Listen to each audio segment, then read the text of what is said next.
আলহামদুলিল্লাহ আমরা মাদ্রাসায় এই যে এতিমখানা পৌঁছে গেছি সবাই ইনশাল্লাহ। এখন আমাদের কার্যক্রম শুরু হবে। এই হাফেজ সাহেবের জন্য এখানে একটা ঘর উঠানের চিন্তা ভাবনা আছে, এই জন্য এই যে মেসুরি সাহেব নিয়ে আসছি এখান থেকে। আমরা ওনাকে ঘর উঠানোর জন্য দেখতে আসি, প্ল্যান করতেছি। আমরা রান্না করার জন্য সবাই প্রস্তুতি নিচ্ছি, বাচ্চাদেরকে খাওয়াবো ইনশাল্লাহ। সাথেই থাকুন, দেখতে পারবেন যে আমরা বাচ্চাদের জন্য কি ব্যবস্থা করতেছি।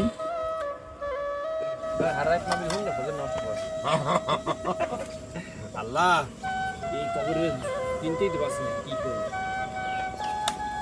এই চিনতে পারছি না।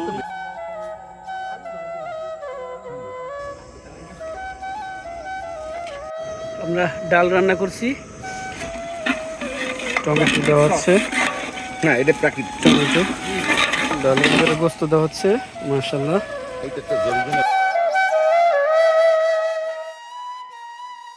মাশাআল্লাহ আমরা তরমুজ খাইতেছি এই পাকের মাঝামাঝি। গরুর গোস্ত আর ডাল এগুলো করলাম সবাইকে দেওয়ার জন্য।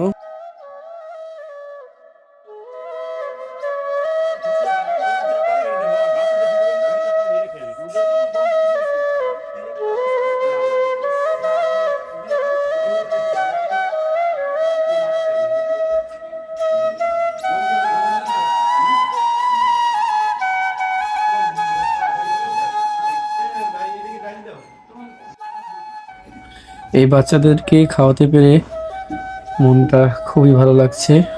দোয়া করবেন সবাই। আল্লাহ হাফেজ।